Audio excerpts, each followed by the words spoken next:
Well, we've come full circle once again, ladies and gentlemen. We started here and now we're ending here. 2018 Super 1 British eSports Championship comes to a close tonight with the final round of the championship, round 7 at Paul Fletcher International here, and the championships are on the line. Who is going to walk away as the winner in each category, and more importantly, who's going to walk away with the all-important test days offered as prizes? We'll find out tonight. I'm Joshua Anderson, and of course, back on it once again for tonight's action. And joining me this time, you get 3 commentators for the price of 2 tonight, because not only do we have the fantastic King Kodiak himself, Chris Buxton, on one side, but we have the return of the mouth of the South himself, Jake Sanson, back at it in the SoBEC Championship. Chris, Jake, fantastic to have you. Always glad to be back, and what an incredible pair of races we had last time out at Glannygore, and that set the bar very, very high for our drivers to try and beat, or even to repeat. Exactly as Josh says, the championships are very, very close. So much so that our cadet classes, our cadet leaders are both tied on 369 points. But Sam Shaw has got the advantage, as his drop score will amount to less points lost. So it's all for Josh Erfin to try and recover that. And of course our seniors have their battle wide open as well between Brandon Williams and Malcolm Smith. So it is all on the line, and I think we're in for some fantastic racing tonight. Yeah, it's really good to be back in the saddle once again. Very exciting to see how these 2 titles are going to go down to the wire, particularly considering that the cadets are now tied on drop scores up at the top. Josh Irvin versus Sam Shaw. It really could go anybody's way, and it's all going to come down to basically whoever beats the other on the road. In both the junior and the senior categories, it's still very tight as well. The fantastic thing about this first season of SoBEC is that not one single champion has been crowned yet. So we go into the final round of the championship really unknown as to who is going to take away each of the 3 categories. Yeah, looking at the form, you would think it would be Josh Erfin. He's been on an absolute streak since the start of it. The only blip in his form has been that first round, which, if all goes to plan for tonight, will be his drop score of 69 points. You can say the same about Sam Shaw, though, apart from one blip in round 4 where he didn't score at all. He only even took the start in that one, so that will be his drop score. So if Sam Shaw finishes second and Josh Erfin finishes in first place, obviously Erfin will win. But if it's the other way around, if Shaw wins and Erfin's second, then drop score is inclusive. You know, Shaw takes it, but you know, those drop scores have got to be considered, and all the other things are going to be considered as well. So you never know what's going to happen. Realistically, though, this is Josh Erfin's to lose, because if he DNFs, Shaw's just got to score points, and he will take the win. If Shaw DNFs, Erfin has it. Exactly that, and something we mentioned quite a few times last time around, this is where the real mental fortitude of our drivers, and bearing in mind how young they are, this is where the champions' time to shine is really going to be put to the test. The pressure is huge, the prize is there for the taking, it is within their grasp, and yeah, it is something that our drivers are going to have to they're going to have to try and put that to the back of their minds, but it's so close. This is what they've been working so hard towards, and now it gets decided in just one more race. It's going to be absolutely amazing to see, but it's, again, it just goes to show how well, even in the virtual world, this kind of pressure, this kind of experience really will prepare them for real world racing, because these championship battles happen in all worlds, all parts of the motorsport world. So it is great to see, and it is going to be time to shine for our young champions. Yeah, I mean, looking at this cadet standings right now, it is absolutely just, it's great to see it so close. I mean, top 2 tied on points. Jason McCleary, 30 points behind. Kai Bacchini as well, only about 15 behind McCleary. So it's very close run. Realistically, we are looking at Erfin and Shaw for the title, and it looks like it's going to be a direct shootout between these 2 for the title. But if the worst happens and they both DNF, or depending on perhaps turnout, if they don't score more than about 30 points and Jason McCleary takes the win, McCleary can still win the title. So mathematically, Jason is still in this, as is Kai Bacchini, but we are looking further down the order, probably going to be duking it out for 3rd place between the 2 of them here, and you know, the top echelons of the cadet championship, you know, going for that 3rd place. Junior and senior championships are close as well, but this is the only one of the lot where they're actually all tied on points. So this is the closest of the 3 championships, and I think it says wonders about it, really, Jake. These are the youngest drivers, and they're given with the closest championship run. Absolutely, it's going to be incredibly tight down to the wire. These guys have obviously been working very hard in the last few weeks. A lot of them will have been testing non-stop to get to this point. But this is the circuit where most of them will have done most laps, because obviously they've done the first round of the championship back in April. They will want to come back and do this again. It's the most common circuit used on the sim at the moment. So I have a feeling that we're going to see the best quality driving from this particular weekend, because they knew what to expect in the first round of the championship. They came up to stand and deliver, and they have done so in spades. So now the opportunity is there to use those skills that they've garnered over the season with all the various different tracks that they've been racing on, come into PF International and really put on their best A game. Yeah, and we're also returning to this particular venue, so the drivers will have that extra area of familiarity on this particular circuit as well. Exactly as you said earlier, Josh, the season started here and is, of course, finishing here, unlike the rest of the circuits where some of these drivers may not have necessarily even seen them before they were then starting their own practice runs, whereas they know what to expect from this particular track. They've got that air of familiarity, and as the practice session has kind of dusted off the cobwebs, so now it's again going to be where consistency really plays a big part. Yeah, last time we were here, it was Josh Irvin who finished 3rd, and Sam Shaw took the win with Jason McCleary 2nd. In practice right now, McCleary a whole 1.2 seconds off Irvin and Shaw, which goes to show how much these 2 championship contenders have developed throughout the course of the season. Although don't put McCleary out of it, because when it comes to qualifying, he can usually deliver the goods, as we've seen throughout this season, Jake. It has been a very interesting battle, to be fair. One of the things I'm most looking forward to about this particular race is that little tussle in the cadets in particular between Shaw and Irfan. It's always been very, very tight between those two, but considering that it is down to the wire, you've got to consider that both these guys are very clean racing drivers. They're not cheats, they're not dirty, they are both incredibly talented. They know how to get the best of themselves and their equipment. So it's going to be very intriguing to figure out who is actually going to be better than the other on the night.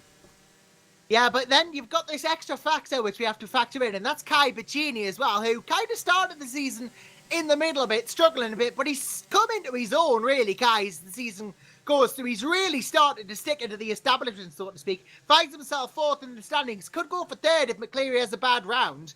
And he's another one he said to look out for at the start of the season as well, didn't you, Jake? Yeah, to be fair, I'm really, really impressed with how Kai Piccini has moulded and developed over the course of the season.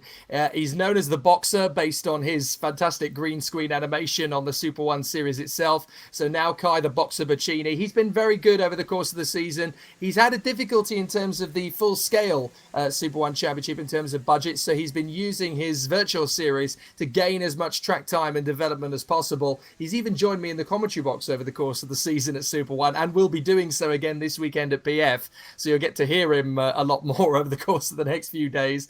But I have to say, he is one of the hardest working drivers in the virtual and indeed the actual Super 1 British Series Championships. It's great to see him develop over the course of this season. I can really see him doing big things going into 2019, and even though he's an outsider to grab, a major top spot in this particular round of the championship, I genuinely think he could be a massive contender for the 2019 title without any shadow of hesitation. Yeah, and speaking of 2019, actually, before we go into qualifying, I've heard a little bit of a mill in the rumours, or a rumour in the mills, rather, that people who turn up to the race tonight get a free upgrade to the 2019 spec KartSim software.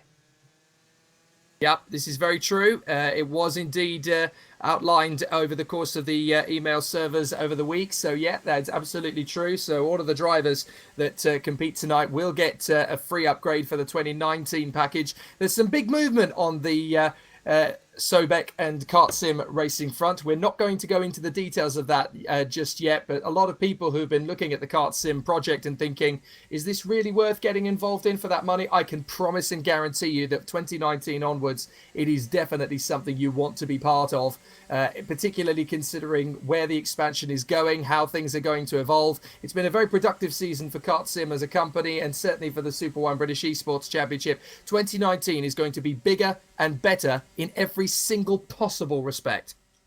Well, that gets the hype train going straight away, doesn't it? I can't wait to see what it is. I mean, you look at Kart, and I don't know how it could possibly get any better than it already is. I mean, we've got these fantastic iArmy Cadet carts and the X30s for the juniors and seniors. Surely the only other way up would be to go full brilliant and just add shifter carts, surely. We're not far away from that. I mean, it's obviously going to be an interesting development to see what will happen. I've been speaking to a couple of the guys at KartSim, and they've kept very tight-lipped. There are some Naturally so. Absolutely. Well, there's some very big things coming. They actually made a visit to the last round of the FIA karting calendar, which was, of course, the World Championships at Kristianstad in Sweden. So a lot of the European drivers got to sample KartSim for the very first time when we were in Sweden, and they were incredibly impressed. We actually had the Kristianstad circuit on the sim as well. So there's some big stuff happening. It's all for the positive. It's really, really exciting to see where the brand is going, and I can't wait to see how it unfolds. And for Chris as well, who's just come into the series, obviously the last round at Glannygore, obviously coming in for the first round there, you know, obviously seemingly by the sounds of it, you were very impressed by the racing that went on, but you know, you're going to get a taste of the action here at PFI as well. And how's it been for you? Because obviously it seemed like you were very impressed after Glannygore. Oh, absolutely. And as we mentioned before, what I was really impressed by was just the kind of the steely determination, particularly from our youngsters. I mean, don't get me wrong, our juniors and seniors had no hesitation in getting their elbows out and getting stuck in. But at such a young age, with you know, comparatively less experience, I was so impressed at just how clean, how meticulous that our drivers did. Absolutely great. And also, I mean, you know, obviously we've been focusing a lot on Josh Irfin and Sam Shaw. That adds a lot of pressure to them. And it's certainly from this particular perspective, they seem to handle that very well. And then suddenly Kai Bacchini stuck the card on pole last time, or was right in there for the pole fight.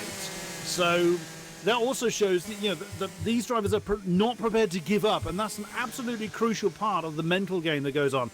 Something I mentioned quite a few times as well, as Alfie Baxter Davies actually gets a very decent time seemingly out of nowhere. It would be very I easy. see what's happened. He's made an off-track excursion, so in reality that lap wouldn't count. I was going to say he's reshaped the card as well. So, yeah. But also, I mean, the mental game is absolutely, it cannot be understated. It's very easy for people that are possibly outside of the sim racing world to simply kind of dismiss it as, you know, as meaningless, or it's just a game. That's the outsider's favourite tagline to put on these sort of things. But with the sort of prizes that are at stake, you know, the opportunity of real world racing that can form from sim racing roots, it just goes to show that you can be fast, but if you can't cope with the pressure, you will crack. But equally, you know, the further away from the front you may get, it may be very easy to go, oh, well, I can't catch up. And exactly as Kai Bacchini brilliantly demonstrated last time out, that real instinct of, I am not giving up. I am going to push until that final checkered flag falls. I was blown away by how well that our cadets did in particular. Yeah, very impressive stuff from the cadets and then from the juniors and the seniors as well, as practice ticks to an end. Alfie Baxter Davies then, with that off-track excursion, gets the unofficial fastest lap, although realistically his fastest more like a 109.7. Oh, well, that 106 he did was with the excursion. So a 109.7, he's actual fastest by the looks of it. So near the back end of the grade with the likes of Ballesteros, Ward and Marquez. Ballesteros has not had a very good run in practice, but might speed up towards the qualifying session because he had some very good finishes throughout this season. He's been up there as well, and I expect him to hold fifth here. You know, fend off the likes of Ollie Stevens who are challenging him for that fifth. I expect him to hold it, and going into this last round, I think he's going to come out in P5 in the cadets myself. But we'll have to see how it goes. Anything can happen in quali in the race, and I'm sure anything is about to happen in quali the race as we get ready to take over now. And really, out of these 9 drivers starting, it's going to be a fight, I think, between Irfin and Shaw, possibly Bacchini for the pole if he can really drag a couple of extra seconds out. But, you know, don't count out the likes of McCleary, Stevens, Ballesteros for a surprise good result here. Yeah, I think Sandro Ballesteros is one of those drivers who's absolutely committed and dedicated. He has always got good focus. He's pulled out a really good couple of drives in the bag over the course of the season. What's really held Sandro back is bad luck. He's always seemed to be in the wrong place at the wrong time when other drivers clatter into him, and their concertina effect, he basically always gets spat out to the scenery, and that's a real shame because in terms of one lap pace, he's probably one of the most improved drivers over the course of the season. Yeah, he's won that pace has certainly been something to watch this season, and well, as it's improved as well, even more so. He's definitely impressed with that, but the look in the races has sometimes, like at the likes of rounds 3 and 4, not being the best in the season. That's why he's on 285 points, and not finishing round 1 has led to his drop score of 0, and that's kind of hurt him there. But ultimately, at the end of the day, I think he could get this P5 if he really works for it, and well, knowing Sandro, he will work for it. And, well, I guess at the end of the day, it's going to come down to if he finally has a stroke of good luck, because if he does, he could certainly jig it out and, you know, stick it to the best of them, as we keep saying. But ultimately, we'll see how that goes. It's going to be a couple of minutes before we tick over to the qualifying session. If you are watching the stream, of course, great to have you with us. Give us a like and subscribe to KartSim so you don't miss a thing for the 2019 season when it comes up as well. And obviously, you know, share the stream with your friends as well. And, you know, it just helps really, because you wouldn't want to miss this with the season we've had, and especially with the qualifying we had last time out at Glenago. Jake wasn't here, of course, so you'll not know about what we and Chris have now coined the Glenago effect, Jake, because I don't know how they managed to do this. I assume somehow Jimmy was involved. That is always directly Jimmy Allison. But somehow, in both the junior, senior, and the cadet sessions, the pole time was shared by the top 2 people. Has got to be a first in racing circles for 2 different racing events on the same day for the front row to have exactly the same time to the thousands. I couldn't believe it when it happened. I mean, I was just like, what? Okay, come on. And then it happened again. I was like, even more, what? Because this is a fluke, definitely, but it wasn't. Once is amazing, and then twice was absolutely phenomenal. You know, the closest thing I've ever seen to that in real life, there was a karting championship qualifying session I did last year in the seniors, where basically the top 5 drivers were separated by 0.008 of a second. That's about as close as I've ever seen that before. Yeah, but in 2 races to have 2 with the exact same pole time is absolutely unreal. I mean, don't get your hopes up, ladies and gentlemen. We're not expecting that here at PFI. It's a much longer track and there's much more scope for mistakes, but I would expect it to be pretty close in this qualifying session, given this is the track with the most experience for the drivers. So I would expect, you know, qualifying times to be very close. Not quite equal, but very close. Maybe we'll get a couple of karts within the thousands as the likes of Sean Bacini start the qualifying laps now. Yeah, there's a fair amount of traffic as well. It doesn't look like that some of our drivers have got a face full of someone. Someone is really chasing Bacini as well. So that could compromise them. It could aid them a bit if they're following a faster driver. They could try and copy the lines or what have you. But it does tend to serve as a bit of a distraction. Josh Erfin is... so actually Sam Shaw that's chasing Bacini, and Josh Erfin's got someone right behind him. It doesn't tend to serve too well. It tends to distract the one in front and can hold up the one behind. The one behind is the quicker driver, but you never know. So this tends to be the banker lap. It doesn't tend to be where the fastest lap is achieved. So we will see how well our front runners do. So, you know, the pressure really is on Erfin and Shaw, as previously said, to just maintain their championship form. But it's got to be playing on their minds. At the end of this, one of those 2 will be champion. Yeah, the phrase "it could be me" is going to be in their minds. But they've just got to keep themselves calm, get that to the back of their minds, and do the best they can in the time they have to qualify. Yeah, Sam Shaw gets one of the first laps in, 107.7. That's probably going to be the benchmark. Kai Bacini only about quarter of a second behind it, very close. Josh Erfin a whole second behind it. But as we've seen, Erfin tends to get better as the session gets towards the end anyway. So that will not be representative of his final time probably. McCleary a whole second down on Shaw, so definitely not up there with the pace that he had in round 1 here at PFI. Obviously, the front runners have gotten away from him a bit. Ballesteros 1.5 off. But again, these are banker laps rather than final qualifying laps. These are just laps The drivers want to get in. There's a bit of contact between Shaw and Bacini here. Sam Shaw trying to muscle his way through and get some clean air. But ultimately, at the end of it, these are not representative laps. These will probably improve towards the end of this session, and we'll see exactly who gets the pole after time is expired and the last car crosses the line. That's generally how it is here. Yeah, I think one of the things we're going to have to keep an eye on with it being PF International is that the fastest laps are probably going to come at the very death of the session. This is one of those tough circuits to really get used to. You've got to build up to it. There are so many different parts of the circuit where the technical side of driving and being smooth and making sure the brake is exactly at the right point, you're getting on the power at exactly the right time. This is a very technical circuit. It's the toughest in Great Britain. In fact, it is the only British racetrack which is FIA homologated. So you've got to be absolutely on your A game to do well here. And as a result of that, it does take a long time to get into that natural rhythm. Now, the drivers and the cadets are going to find it harder than the juniors and the seniors. So imagine that first lap is going to be absolutely pinnacle to get right, because if you get that first qualifying lap smooth, the rest will just follow naturally. Yeah, also quite a comparatively long track as well, so they don't have very long. We've got 2 minutes 40 left on the clock. And probably only 2 more laps then. Well, indeed, yeah. If they get one wrong, or if they're then held up by somebody else, then that is really going to pile the pressure on for the race. Of course, it is where they finish, not where they start. We all know this. But it comes back, I've mentioned it so many times, the mental game. If you get a decent qualifying, or equally, if you have a potentially good qualifying scuppered, those are also just lots more bits of pressure that get added to these drivers. So we really will see the very best shine, I feel, today. Speaking of pressure, Josh Erford just cracks it up on Shaw. 3,000 separate the two of them right now in this qualifying session. 107.754 from Shaw, 107.757 from Erford. This is so close between the two of them.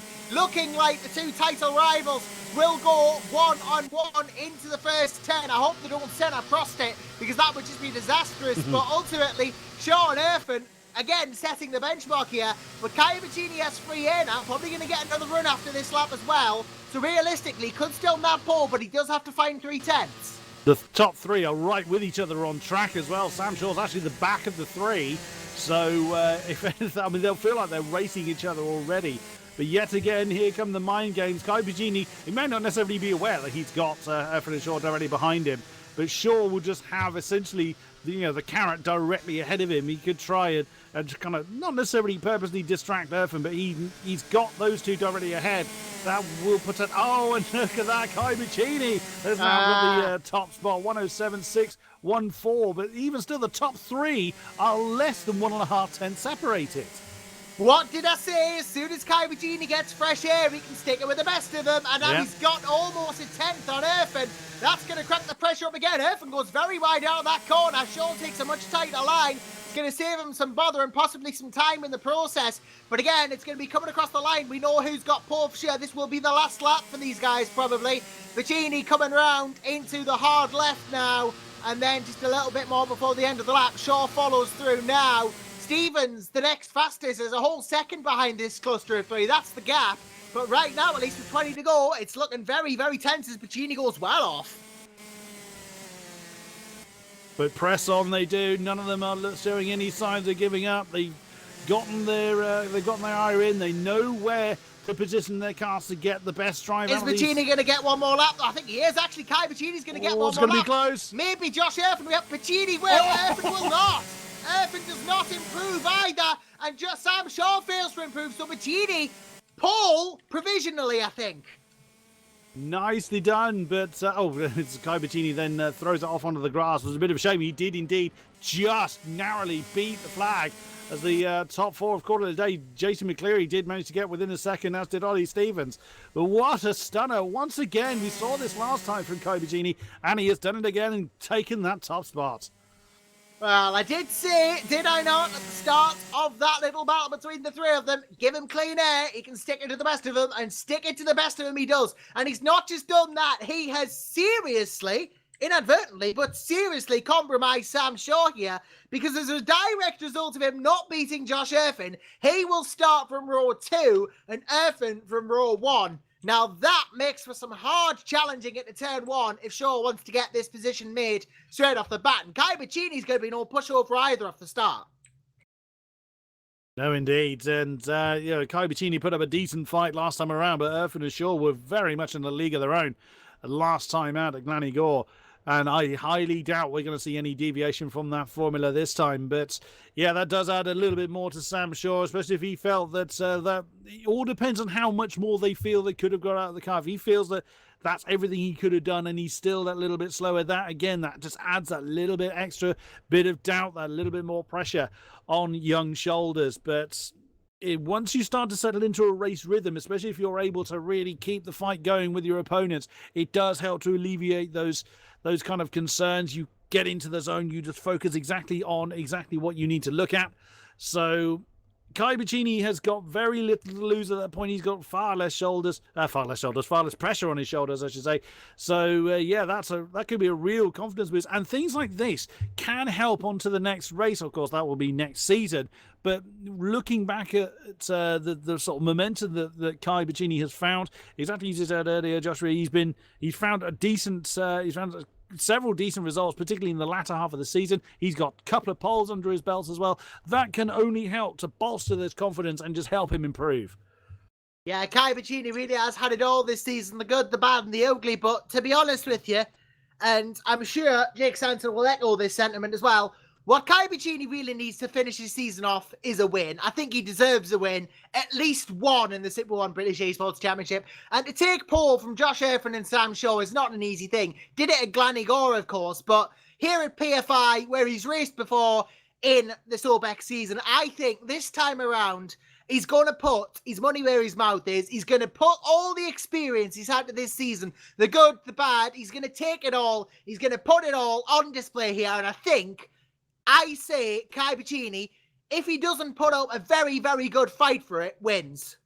It's a perfect start, and he's exactly in the right frame of mind to take advantage of his current form. He's definitely put on a good show from qualifying the last two meetings.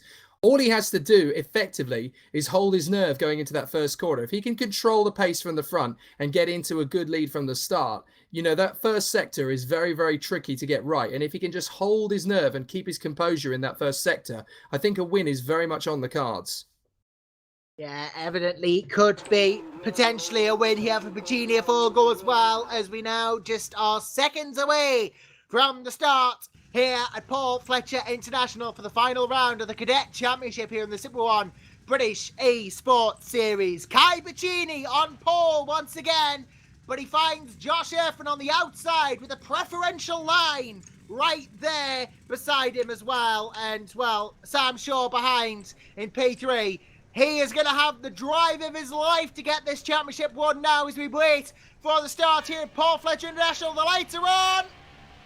And for the final time in SoBEC Cadet Championship, the lights are off as well. Kai Bicini is going to have it all to do with the start here. Moves straight over to try and stop Erfan, but it's not going to happen. Josh Erfan gets through. Sam Shaw is going to have to defend from Jason McCleary on the outside. We come into turn two, the long left-hander. McCleary's got through and Shaw gets bumped from behind by Stevens. No bumpers lost though. Shaw is going to have to dive here, and he gets it with a bit of body rubbing against McCleary, who gets Stevens eked out as well. But Shaw was already lost about 2 seconds on the likes of Bicini and Erfan. That is not the start, Chris, that he wanted. That is a catastrophic start to his potential championship winning drive then for Sam Shaw. He's going to have to settle his nerves. He's going to have to get back into the rhythm. He will have to hope that Kai Bicini is going to take the fight to Josh Erfan, which is precisely what he's doing. Look at that. Kart 7 is having to fight so hard to keep Kart 14 behind him. Bicini is doing exactly what Sam Shaw would want him to do. The more they fight, the more they're going to be a little bit slower and allow Sam Shaw, who has broken away a little bit, well, he's broken away quite significantly indeed from Jason McCleary, who had a cracking start and was really able to put a lot of early pressure on Sam Shaw. Now they're beginning to get into their rhythms. McCleary runs a little bit wide. He's got Ollie Stevens on his case. But Sam Shaw is really beginning to eat into that gap between himself and Kai Bicini. So he's got a lot of work to do, but Josh Erfan doesn't have it all his own way just yet. Yeah, sure, got a big wiggle on through 2 there, but as you rightly say, this is what he wants. He wants Erfin and Bacchini to go out. This is his best shot at catching back up again. He wants Bacchini to get in front of Erfin, ideally, and slow him down with the battle, and that'll give him a chance of getting back in the action here. But Kai Bacchini's got nothing to lose by going for this. He has absolutely nothing to lose at all. He may as well go for the win. He may as well, I think he is going for the win, but he may as well fight Josh Erfin. Josh Erfin's got more to lose by fighting Bacchini than Bacchini has to lose by fighting Erfin. It's Josh Erfin who's being pressured here, and that's exactly what Sam Shaw wants. He just has to keep his head down, get back in the game, and try and win this title. Yeah, Kai Bacchini is definitely going to be the deciding factor of this race, and he's had a little bit of an excursion, but fortunately not lost too much time in doing so. Oh, he just McCleary's had one. Yes, he has had indeed. Yeah, he's had a big excursion there. Not lost his bumper, but he went far off the track enough for Stevens to now possibly within looking distance here. Ballesteros further behind. Then back to Davies and Ward and Marquez rearing up the back here, having a fight of their own, ultimately effectively being the rear guard here. But Kai Bacchini not giving up in any sense of the imagination. Neither is only Stevens on McCleary here. No, absolutely. But Kai Bacchini is falling back a bit from Josh Erfin, who in turn is actually extending the gap to Sam Shaw. So Josh Erfin is seizing this opportunity. Absolutely brilliant. He had an absolutely perfect start. As you said earlier, Josh, he had a slightly more advantageous line coming into turn 1 and brilliantly outgunned Bacchini into that turn, getting that all-important top spot. He's got quite a bit of gap between himself and Sam Shaw, just under 2 seconds. But he knows that one mistake could absolutely throw it away. We saw it quite a few times at Glanigor in particular, where just one mistake, just dip a wheel onto the grass, hit a curb too hard, and that could spell the disaster of your race. So I doubt he's going to be letting up at all. You'll see just how hard he's pushing, particularly on that last turn. He's using every bit of track and slightly more that is available to him. And still, Kai Bacchini's hanging on in there. There may be half a second, but that could absolutely disappear in the blink of an eye. It could if Bacchini slips up or Shaw finds a sudden surge of pace over a few laps, perhaps. But Erfin himself, not really prone to mistakes, so he's not going to be able to rely on Josh Erfin making a mistake. His best shot is just knuckling down and getting on with it, really, as Ollie Stevens is doing here on Jason McCleary as well. These two going at it in their own right. Stevens and McCleary, of course, in terms of the championship ramifications. McCleary well ahead of Stevens at the moment, actually. 276 points for Stevens, plays 339 for McCleary, so not in a direct battle unless McCleary DNFs from this race, but Stevens is in a battle with Ballesteros for 5th, and Sandro Ballesteros being beaten right now by Ollie Stevens, but I don't think by enough to change championship position. So right now, Ballesteros holds 5th by my counts. Either way, though, Bacchini and Erfin at the front still going at it. Shaw trying to close in, but the gap to Erfin is just getting bigger and bigger. It now stands at 2 point...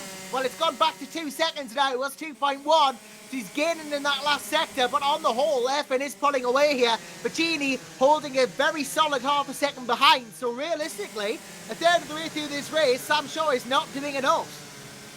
He's not doing enough yet, but they've still got quite a few laps to do on this very long and testing circuit. As Jake alluded to earlier, it's exceedingly technical and it's very, very trying for these young drivers to navigate for the length of the race, especially with the amount of pressure they already have on their shoulders. So it's going to be very interesting to how long they can hold on for. But yeah, at the moment, the top 3 seem to be pretty much locked in their positions with the gaps that they've got. Sam Shaw gains a bit and loses a bit as the sectors roll on. And Josh will be aware of that. He will be able to see where Bacchini is in particular, and he will see there's a sizable gap between himself and Sam Shaw. He's obviously main rival. So that will help him calm down and just maintain the rhythm. He's doing a brilliant job of just hitting his marks. Consistency is absolutely paramount, particularly in these lighter powered vehicles where you don't have any kind of power, major power difference or downforce or anything like that, any kind of major characteristic difference between yourself and your rivals. It all boils down to driver talent and consistency, and Erfin is doing a brilliant job.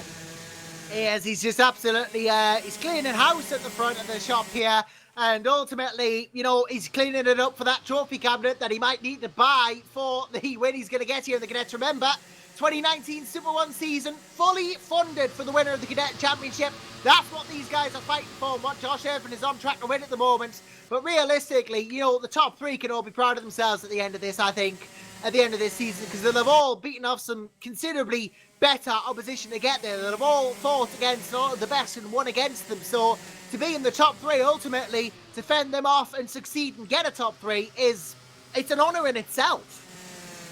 Yeah, absolutely. And again, if you look through the sort of season's results, we're seeing broadly the same names in roughly the same positions as well. A few wobbles from our drivers, of course. You know, even the greats make mistakes. But yeah, again, they've shown such great resilience and great consistency throughout the season. So, yeah, really, Irfan, Shaw, McCleary, Buccini, and even Ballesteros as well. All of our drivers that have taken part in this season to a great degree have every right to be pleased with themselves. But our front runners are just absolutely amazing. Seeing Irfan now broken away to over a second from Buccini. Sam doesn't seem to have an answer at the moment, but this will be where, yeah, again, this is going to be very testing. It could be very easy for him just to give up and, you know, the car, he doesn't hit his mark. He'll keep throwing it off the road. Yeah, there's no point giving up just yet. Never give up until the checkered flag falls. Irfan could make one big mistake and suddenly lose that 2.2 second gap between himself and Sam Shaw. So, yeah, it's never worth just throwing in the towel, but it's so easy to do, especially if you haven't got the experience behind you just to help you calm down and keep that mentality. So, you know, he's still got it all to play for. Yeah, he does still have it all to play for. He can hope potentially that happens, but, you know, Kai Buccini 1.3 seconds back now here, I think, has tripped up somewhere along the line. Shaw engrossed in the battle with him now, for the looks of it, but Josh Irfan just ice cool here at PFI. I don't know why they don't call Josh Irfan the Iceman. They call Kimi Räikkönen it, because Irfan is pretty much not tripped up all season. He is rock solid here and on course for this title, I think. Buccini's mistake there may just have sealed it, actually, but there's still 5 laps to go. I'm not discounting anything, but I'm not afraid to put all my eggs in one basket this time. It's a very difficult scenario now for Josh Irfan, because at his particular position, he has everything to lose, while the guys behind him, Buccini and Shaw, have everything to gain. And it's a difficult one, but basically it's all about composure for Josh Irfan. He has to handle this pressure cooker over the next 4.5 laps with an amazing quantity of maturity. I've been watching him these last 3 laps. He's got plenty of solid moves. He's very good in the technical sections. He doesn't really seem to put the wheel too far over the line, and he's using just enough curb to keep the tyre temperatures stable. So at the moment, the 2 guys behind are trying to throw everything at him, but Irfan is a brick wall in terms of composure at the moment. He's got that technical skill, that amazing ability to just keep calm and keep collected, and that's what's going to win him this title. He just needs to keep solidly at that. Yeah, if it's character we're measuring here, Josh Irfan has it in spades, really, to be holding out this much. Yes, he's won races before in the championship, but not with this much on the line, and the fact that he's keeping it this cool under this pressure kind of proves it. He's just pulled out 0.4 of a second on Kai Buccini there. Whether that's through a mistake from Buccini or what, I don't know. In fact, Shaw is closing in on Buccini here. This will be a fight for second between these two coming up, but Irfan has not blinked this entire season, really. The only slightly bad race was his one drop score, where I think he got like 4th place or something. The next interesting battle on the track is going to be Ward, Baxter Davies and Marquez. They're all actually very closely knit together. We've got 7th, 8th and 9th, and they're all separated by just over 2 seconds. 1 or 2 of them have a penalty, I think, coming because of the front fairing, but it looks very solid. And can you just remember back, Josh, to the very beginning of the season when we had pretty much all of the karts very nearly had a front fairing missing, and then we're at the end of the season and maybe there's only 1 or 2. The driving standards through the year have completely and totally stunned us. It's been great to see how they have evolved through the year. Yeah, I mean, there's been a couple of errant races here and there with more fairings than others, but, you know, on the whole, if you take it as a rolling average, the driving standards have been brilliant this season, you know. Obviously, there's always going to be a couple of odd races in any championship, but ultimately, yeah, I think it's only Ward who's lost his front bumper here, so that's going to be a 10-second for him. But realistically, Baxter Davies and Marquez, you know, still very much in this as well. Ballesteros has still got his fairing, as is Stevens, McCleary, Shaw, everyone but Ward. So he's the only one with the penalty in this last round, and that's a testament to how much these drivers have developed, you know, not just in terms of pace, but in terms of racecraft as well, because you got to think, not many of these will have been used to virtual karting before this championship, and now they've had a taste of it, they've developed, they've grown into it. Yeah, completely. And also coming back to Josh Irvin, his drop result was here. It was round one. So that could well have been, if that was playing on his mind when the race started, he's shown no sign of it. He has blown away any kind of doubt about that he may have had on his previous performance, and even that was only a fourth, so it was hardly a bad result per se. But Sam Shaw, they both won 3 rounds. Sam Shaw and Josh Irvin, is exactly as I mentioned before. Josh well on his way to taking the win here as the laps continue to count down. But yeah, exactly as Jake says, Josh has just got to keep that composure. It would be so easy to say, yes, I have this, get a little bit too cocky and throw it all away. We've seen it happen so many times throughout the motorsport world. So Josh Irvin has done an absolutely stellar job, got the start he needed, and has just held it brilliantly well. And he's just been in a very much class of one. Yeah, Shaw has pushed him hard all season, and there's no denying that. And ultimately, Shaw, if he just had that bit of an edge here today, might have made a worthy champion, and where he'll finish second in the standings, and a rightful second, a valiant second. He deserves to be doing as well as he has. He's been up there all season, and he will be disappointed with the second place, but I don't think he should be, because he's come up against someone as good as Josh Irvin, who starts his final lap now of the PFI circuit, only about 60 seconds away from what may be an important step in his racing career here, ultimately, Josh Irvin. And if he does compete in a higher category in next year's Super 1 British Esports Championship, I would expect him to be right up there with the likes of the juniors and seniors as well. But as it is, he's been the class of the cadet field this season, and he has shown no signs at any point in this championship of giving up, and no signs of slowing down for anyone in that number 7 cart there. Coming around the final few corners now is Josh Irvin here as he rounds one of 2 90-degree right-handers. Here's one, here's another, which links into a set of sweepers round here. He's done this many times before, but never as importantly as this. Round the final 2 corners. Here's one, and here's 2. Comes down now across the start finish and takes the Cadet Championship with him. It's not just a win at PFI, it's a championship win for Josh Irvin, who takes the Cadet Championship in the 2018 Super 1 British Esports Championship. Kai Bacchini valiantly second, third in the title race.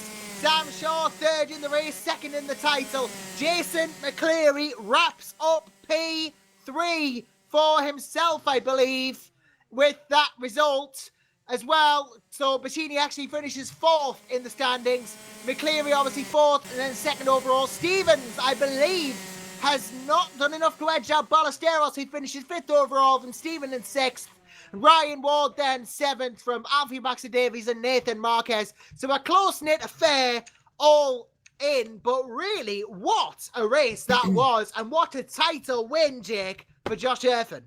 And what this means, of course, now is something that he's been trying to build up to for quite a long time, because obviously he came back to Great Britain after his Italian campaign over the course of the year for the Kartmasters Grand Prix earlier this year, and he put on an exceptional performance in his one British weekend. To wrap up this title, it's going to give him something really exciting to shoot for. The 2019 championship is now going to be on a plate for him to compete for.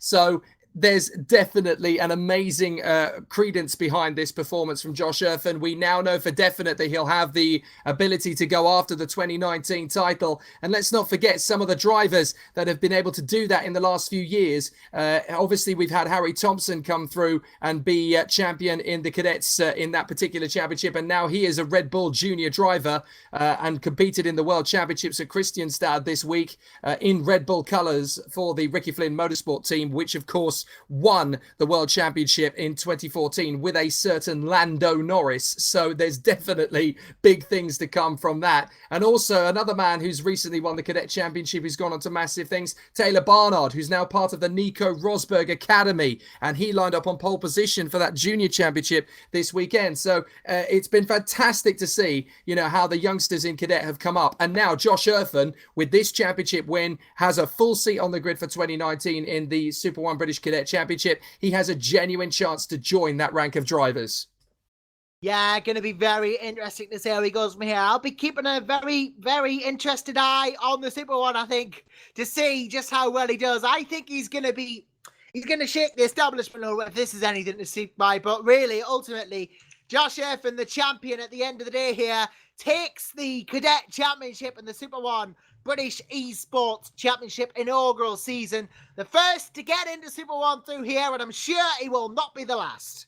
Absolutely. And this also showcases just how I was mentioning it earlier, how the sim racing world can be a great door opener for youngsters that possibly couldn't, maybe didn't have the finances or didn't have the opportunity to start in the traditional karting routes, and to then prove themselves at top level flying. Esports as a whole is gaining a lot of momentum, a lot of traction, for the want of a pun, throughout the real racing world. It's turning a lot of heads, and people are taking much more notice. And so to get the youngsters, to get the grassroots racing involved in esports is absolutely fantastic to see. Exactly as Jake says, it's going to be a massive door for a lot of future champions.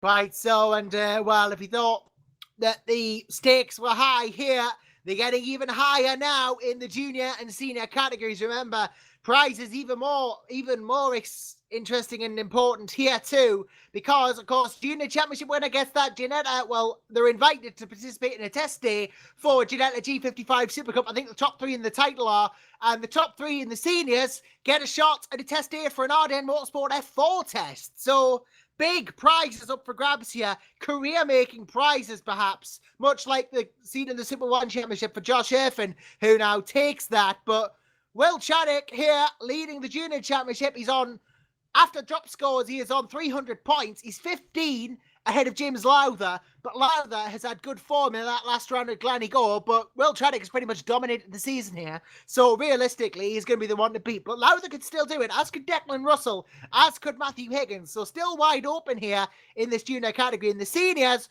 Brandon Williams leads Malcolm Smith by 6 points. It's going to be a close one, but Malcolm Smith needs to win, and Brandon Williams third for Williams, and that's the minimum for Williams to take the overall championship lead. But of course, we know the top 3 all going to be invited to that test day for the respective prize. Yeah, it's going to be really interesting to see how this championship plays out, because of course this is the class where the juniors and seniors are on the same grid, so they have to mix it in together. For the juniors, ultimately, not only do they have to win their class against their opposition, they also have to stay out of trouble when mixing it with the seniors, and that's where things really get particularly interesting. The drivers have obviously got to be particularly circumspect about how they go about this, and that's where the difficulty really lies. So I think the drivers have to be very, very aware of the fact that they've obviously got to look after their kart wherever possible. What really counts for Chadwick, though, is that he has the last 4 race wins in a row. Lowther has not won since the second round of the championship, and that psychologically is going to be potentially his undoing. However, what does play into Lowther's strength is that he only has 1 dropped score to take into account from the season, and that was back at round 3. He didn't participate in round 5, so he doesn't have that many points to drop. It shows just how difficult things are, because the Will Chadwick effectively has a maximum score of 300 points from the 2 drop rounds, because his only dropped scores were not race victories. So it's very interesting when you look at it from a mathematical point of view, but also just 3 points behind James Lowther is Declan Russell. So he could sweep in and potentially take not just the second place in the title, but the whole thing. There are so many different things on the table for the juniors. And when you look at it from the point of view of the senior battle, Chris, obviously the last couple of rounds of the championship have been very unpredictable. Ben Hamlet has picked up the last 3 race wins, but it looks as though mathematically he has a very slim chance of wrapping up this championship. It's still mathematically possible, but realistically, it doesn't look like it's going to be his day. So you have to say this is a very intriguing end to the season. This is exactly what we want, as certainly as commentators, but from the fans' perspective, you don't want the you don't need the championship sewn up so quickly. You want these real big championship fights to come down to the wire. It certainly adds to the spectacle. But again, we come back to the mental game. You mentioned it earlier, Jake, as well, that these guys have got that extra element of pressure. Ben Hamlet's had a brilliant run, exactly as you're saying. So that's going to give him the confidence coming into this particular round. But the winner last time here at PFI was Brandon Williams, and he certainly got that slight edge mathematically. But those little advantages, they're all psychological game. That's all comes into the whole package that these young drivers have to deal with. Yeah, I mean, looking at it from, I honestly actually think Ben Hamlet has a serious chance. I mean, call us mad if you like, but looking at it this way, he's going to have a drop score of 0 and a drop score of 63 by the looks of it. He's going to have, if he wins here today, it's 4 75s and a 66. That is a lot of points. He's going to have a good job. If Williams finishes like third, and Malcolm Smith takes the win here, second rather, Smith is going to get an extra 72 points. So one of the drop scores will be a drop score still. Williams will get 69 on the board, which I think is another drop score. And at the moment, so realistically, in that case, I don't think the points of Smith and Williams are going to change that much. Hamlet has 75 to gain here at the moment because he's got a 63 and a 66 to drop. But that doesn't include a 0 where he drop scored. But that must not be, I'm just looking actually, that 0's red, which I think may not be counted in drop scores. Might be. We'll just have to wait for the have I just final made a check of flag catastrophic error and made before. myself look stupid here? I think I have. Well, I just can't wait. I mean, the Cadets did a brilliant job, as they did last time out, as they have done all season long. But the races we had with the seniors and juniors last time out was absolutely fantastic. It was pretty much, flag to flag action. Oh, hang on. Yes, I've just seen, he was excluded from that round, so that doesn't count. The Ben Hammond pretty much is out of it. Well, I mean, even so, the fact that he's got 3 wins on the bounce just shows you he's not prepared to give up either. And things like that get you noticed. Things like that add a little bit more. Okay, you may not come away with the top prize this time around, but coming to the championship next time with more and more attention, more professional teams looking at the performances that these sim races are doing, all of these things just add to your worth, essentially. If you were fast but unreliable, or you're able to get pole a lot but crashed out a lot, those things act against you. Whereas things that Ben Hamlet, okay, he's not, he's right bang in the middle of the table, but is still able to get those wins and win consistently as well. A little bit of a bad fortune earlier in the season, but hasn't given up. There's so many things that can really help bolster your worth to those outside. So, but also things like that, Brendan Williams and Malcolm Smith, particularly from the senior category, have to bear in mind they can't just concentrate on their own race. They've got to keep an eye on the likes of Ben Hamlet to really see how they're going to perform. Quite so, but the issue even there is that even if Ben Hamlet goes and wins this race in the seniors, it's actually not going to help Malcolm Smith, who's battling Brendan Williams in the championship, because if these two finish within 2 positions of each other, there'll be a 6-point gap, which will be enough for Malcolm Smith to overtake Brandon Williams and, actually level with him in terms of points. But the issue that we have here is that if somehow, if Ben Hamlin manages to win, Malcolm Smith is still not going to win the championship with Ethel Pegan because he's not won a single race this season, and Brandon Williams has won 2. So, via countback, Williams wins it. The only way in which Malcolm Smith can win this is by scoring more than 6 points, more than Williams in this round. And that's a big order from someone who's pretty much consistently been in the top 3 throughout the entire season. Indeed, he's going to have to rely on really some bad luck to befall Williams. But then look at the last 4 rounds for Williams. He was third. So, third 4 times in a row. So it's doable. It can happen. All it takes is one mistake and another drive just to pip into the line. Anything is possible. So again, we come back to not giving up until the final checker flag falls. It's something this is why I love commentating. It's just you get these situations that it's just so unpredictable. You can look at the numbers all day long, but it's where you are with the flag falls that matters the most. Yeah, you can crunch as many spaghettis and breakfast cereals as you like, but ultimately, at the end of the day, it all comes down to the actual racing itself, and, well, we'll see who comes out on top at the end of it all, and you ask me, I think it is probably going to be our championship leaders, Chadwick and Williams, who come out as the champions overall here, but I'm not going to put money on either of them because I really don't know what's going to happen. I mean, with Earth, and as soon as you broke away, you can argue it was a given, but with the juniors and seniors, it's always been a lot more unpredictable, and I think that's going to continue to this final round. And ultimately, you've got to keep remembering that even if you don't win outright, it's not over, because you could still be the one selected in the test day for the actual prize. So, even if Marcus Smith comes up short, or Alex Everett comes up short, or Jetton Russell, or James Lowther, they could still end up in that Ginetta or that Formula 4 car if they impress enough at the test day. Yeah, absolutely. I think one of the key factors about how this final round is going to play out is you've got to look back to the first round. Now, these guys obviously had a little bit of preparation going into that first round, but they certainly weren't as experienced then as they are now. The person who came out of the block straight out of the starting grid in PF International at the start of the season in the juniors was James Lowther. He managed to pit Lucas Ellingham, who unfortunately hasn't been able to do the last 2 rounds of the championship, with Chadwick there in third. In the seniors, it was Brandon Williams fresh out of the blocks, and that's why he is now leading the Drivers' Championship in the senior, because he's had those 2 wins at the start of the season and then been consistently third position. If I'm going to put my money on anybody to be champion, I'd have to go for Brandon Williams in the senior, just because he's never really lost that initial early season form. Okay, he's not won the last 4 rounds of the championship, but when you look at the fact that we've had people like Dexter Patterson coming in and do the odd round in between his European OK Championship campaign with the FIA, you've had Malcolm Smith, who's been very consistent with 2 podiums over the course of the season, and Ben Hamlet with 3 straight wins, the last one just in front of Ollie Ellis-Richardson. Brandon Williams has never been outside the top 3 in the final result all year, and it's unlikely to suggest that he would do so again here, particularly considering that this is the circuit he won on at the start of the season. So I would put my money on Brandon Williams to be the champion.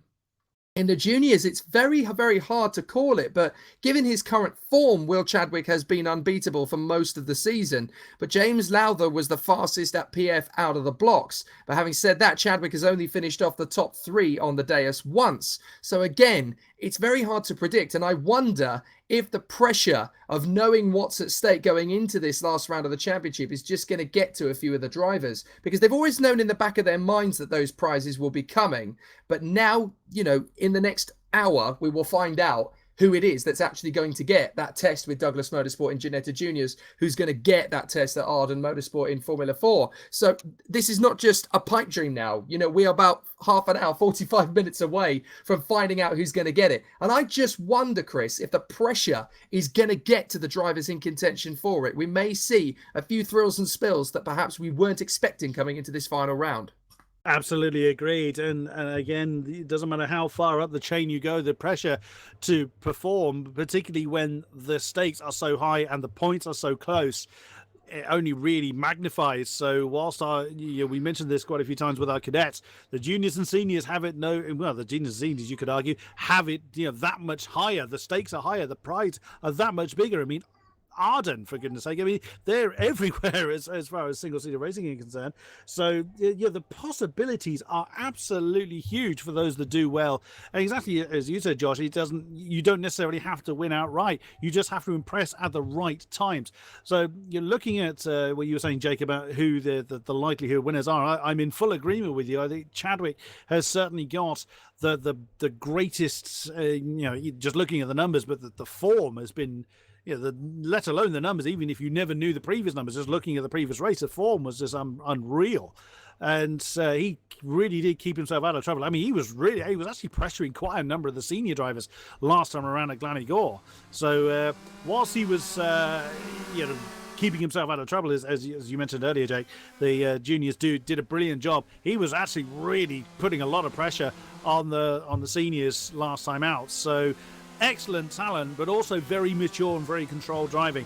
So I would say Chadwick as well for the juniors, and I would say Williams is most likely going to take the senior crown. There is one other element that's worth discussing with you, Josh, and it's the fact that we're going to get the return this time out of the man who did the Winter Cup right at the start of the year. He's an unknown factor in this one because he hasn't scored a single point over the course of the championship, and that is Harrison Scott. Now, the last time he came to play in SoBEC was at the non-championship Winter Cup race at PF at the start of the year. But Harrison Scott knows this sim inside and out as well. He's trained it an awful lot, and he's one of the people who have kind of helped move this project along. So Harrison Scott could actually play a significant role in this race and therefore the championship.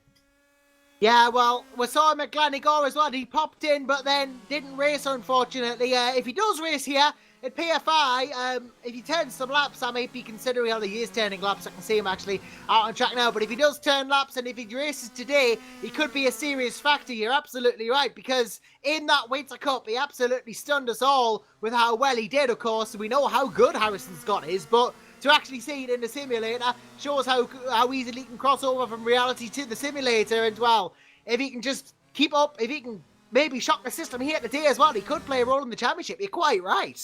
Yeah, of course, this is a guy who is the European Formula 3 Open champion from last year. He knows pretty much everything there is to know about working a new product and working a new car. And he's absolutely fallen head over heels in love with the KartSim. He absolutely adores it. I was chatting to him at length at the Autosport show back in January. He really, really adores it. It's very funny, you know, we get to see a lot of these guys who've had a go at the KartSim over the course of the season. And I was watching a lot of drivers over the course of 2018 having a play with it, not just the British drivers, but obviously you've been looking at people on the world stage. Lando Norris came and had a play, as we know, of course, at January, back at the Autosport show. And we've just come back from a weekend at the World Championships at Kristianstad, where not only all of the European drivers had a go at it, so did Felipe Massa and 2016 Formula 1 World Champion Nico Rosberg. They all had a go on the sim at the weekend, and they were all absolutely blown away and taken aback by just how realistic it was. So the guys racing here tonight are basically racing a piece of software that has the seal of approval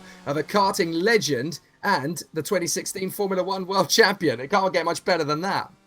I don't think it can, to be honest. I mean, Felipe Massa in there as well. Big name, obviously, in the world of motorsport. You know, all the things he's done in his career as well. You know, it just goes to show how good KartSim is. If it's getting top name approvals like this, you know, all we need now is for Sebastian Vettel to get in. And he's like, yes, I'm Sebastian Vettel and I approve this software.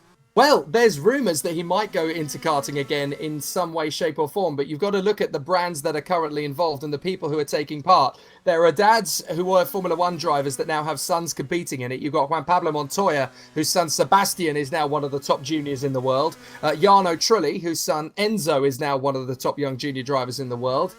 Nico, of course, has the Rosberg Academy that has just started this year, and he's already won his first World Championship title with the Renzo Travasanuto.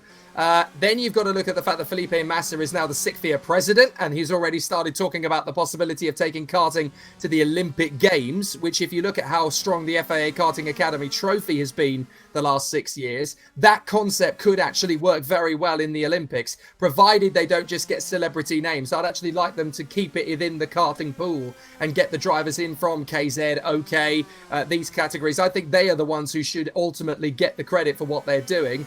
But then you've also got other big names who are involved. Robert Kubica has a karting brand. Daniel Ricciardo has a karting brand within the Birolart group along with Kubica. And of course, Fernando Alonso not only has his own track, he has his own karting chassis. And the Spanish are really taking the new talent pool up to the highest level. So it's great to see that the Formula 1 involvement with karting is getting bigger and better than ever before. And more people are getting involved. And it's the perfect time for KartSim to be adapting and tagging on to that, because there are some brilliantly talented people in the karting world at the moment, many of whom are on the road to Formula 1. You've only got to look at how addicted to karting and KartSim Lando Norris is. And, you know, it's great to have this potential to have an ambassadorial tag going up to Formula 1 with Lando Norris being as in love with KartSim as he is. This is the right time to be getting involved with this brand and this entity. Quite so, and you speak about Fernando Alonso indirectly. I think he has his own eSports team too, and FA Racing G2, doesn't he? So that's another one to consider as well.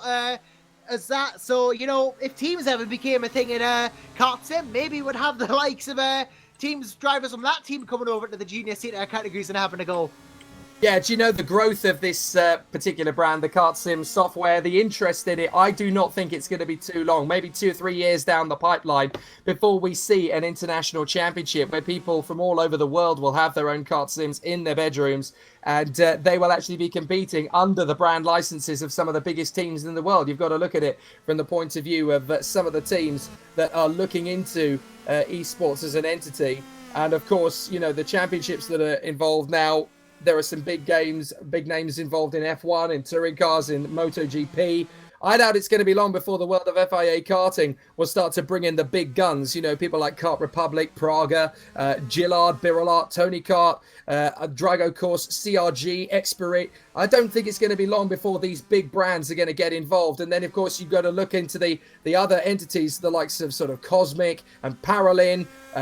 You'll have the other teams involved within those particular brands, such as Lennox Racing, the Schumacher Racing team, which has its own brand now for next year through Ralf Schumacher. It's only a matter of time before they pick this idea up and run with it. You got to look at also that how well the Formula One, as most of the Formula One teams have embraced esports as well, as seeing how the real life teams are signing esports drivers to represent them in the esports world. If you've got support at the top, it makes the support towards more towards the grassroots so much more of an appealing prospect for outsiders looking in. It could be very easy to assume that, and for a number of years, really, the grassroots racing was not so much ignored, but didn't get the credit it deserved. I mean, every driver starts at grassroots. No matter how you get there, everyone has to start somewhere. So seeing how the esports spotlight is being cast and how well it's being supported in the real world, I absolutely agree with you there, Jake. It's only a matter of time before the karting world gets their fair share of representation. Yeah, and the thing is as well, with this particular sport of karting and the virtual karting world, I mean, the thing that's really baffled everybody is the realism of it. I mean, I've actually driven the PF International circuit, and it feels to drive exactly as this simulator makes it to drive. And that's what is absolutely baffling. I've driven karts on various simulators before, and it's got close, but not quite close enough for me to feel realistic. Whereas with this, the only sensation I don't feel is what every racing driver, thinks on instinct, and that's the backside. You don't get that sensation of G-force. But other than that, the braking is accurate, the throttle response is accurate, the steering rotation is absolutely spot on the mark. You've got to be delicate. The only reason it can be a little bit leery is because the natural flow of karting, when you add weight to the kart, that changes how the kart is responsive. But you don't get that in the virtual. So it basically treats you as if you're minimum weight. Now, because you may not be used to that, you obviously have to adapt and build around it. But in terms of the actual driving challenge, this is without a doubt, having driven the PF International circuit and the Glanigor circuit over the course of this year, and then obviously going into the sim several times, I think this is just about the most accurate representation of karting that's ever been done in virtual reality. And I'm going to throw a little caveat into there and show off a tiny bit and say that when we were at Kristianstad, Gabriele Mini did a 52.2.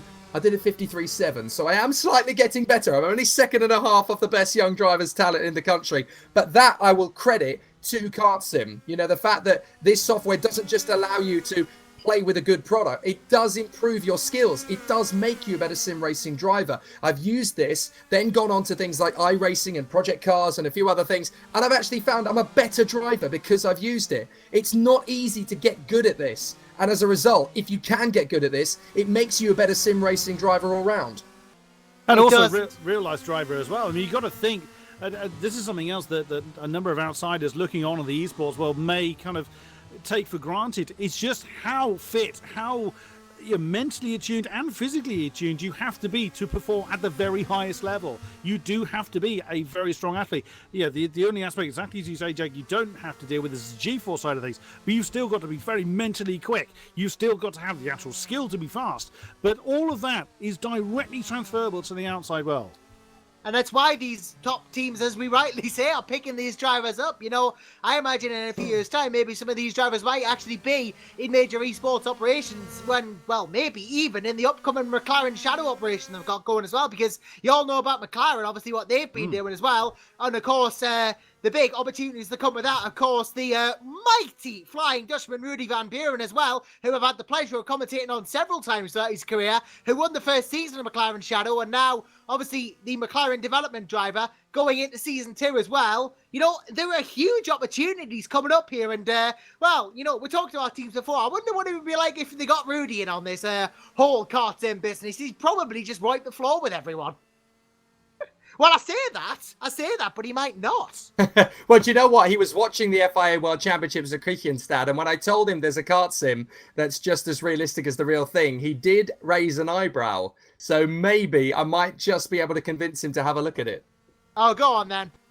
Do it. Everybody be very, very afraid. If Rudy van Buren gets one whiff of this, you might not see which way he went.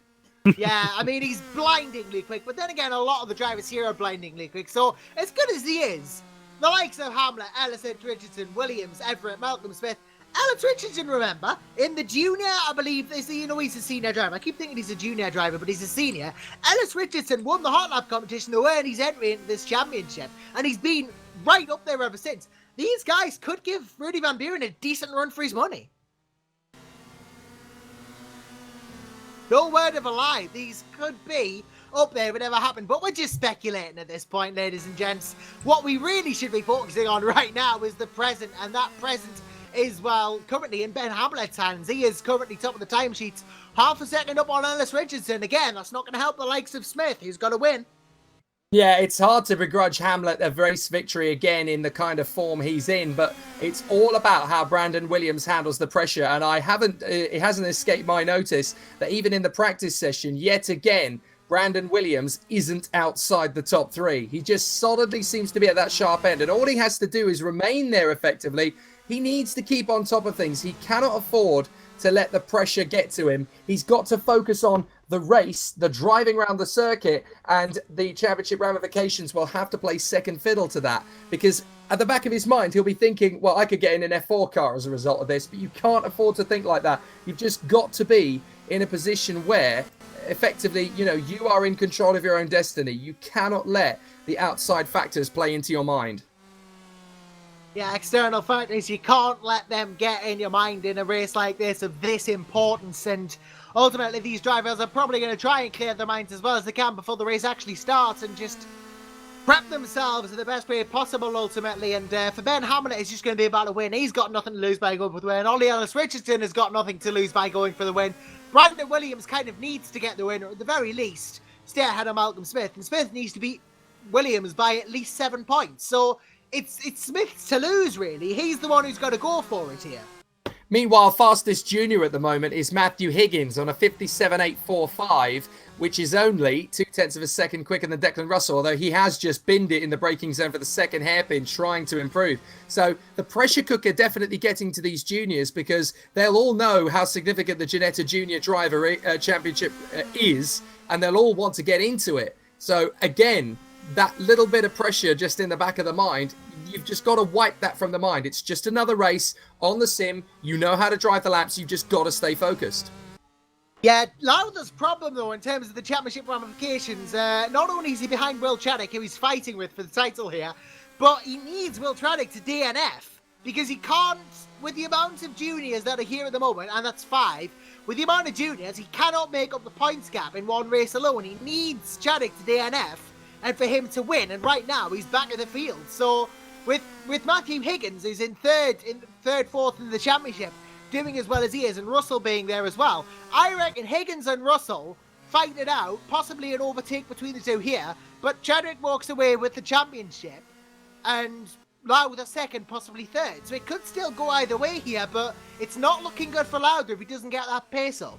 Yeah, I can't ultimately see Chadwick retiring from this one. He's got himself into a very nice rhythm. He won't push himself too hard. As long as he finishes, he's got the title. Exactly. Do you know what? When he gets into the race itself, I don't think he will really resist. I think he'll resist the pressure. You know, he'll just get himself into that zone. He doesn't have to push too hard here, and that's ultimately to his advantage. He doesn't have to go over the limit. He just has to keep himself in a decent frame of mind. He can't afford to let, again, as we mentioned, the outside forces get to him. He's done all the hard work already, ultimately. He's got that 15-point advantage over Lowther. He's got that 18 points over Russell. You know, it's up to them to chase him, not the other way round. And we've said it before and we've said it again. It's easier to chase than to be chased. But considering how strong Chadwick has been over the season already, you know, there's not a massive amount of opposition. Even if he drops, even if he gets a lower finish than he has done so far this year, you know, he'll drop that and he'll gain another couple of points based on what he's done already. So it's not that big a problem from his point of view. Not a massive problem. Really no pressure here on Will Chadwick compared to James Lowther. But, you know, ultimately, Chris, we'll just have to see how it goes, won't we? Indeed. We had a lot of surprises last time out, and I have no doubt we will this time again. But also, there's the other aspect of how well they can just, yeah, exactly as you were saying, Jake, they've just got to keep the focus. But also, when the pressure is on, when you're in, when the adrenaline is running, it's so easy. Just involuntary push as such, but you push more than you initially intend just because you're in the moment. The visor is down virtually, the red mist descends, and you push too much and you make a bigger mistake than you really ought to have made in the first place. So it's focus but control that these young drivers need to exhibit.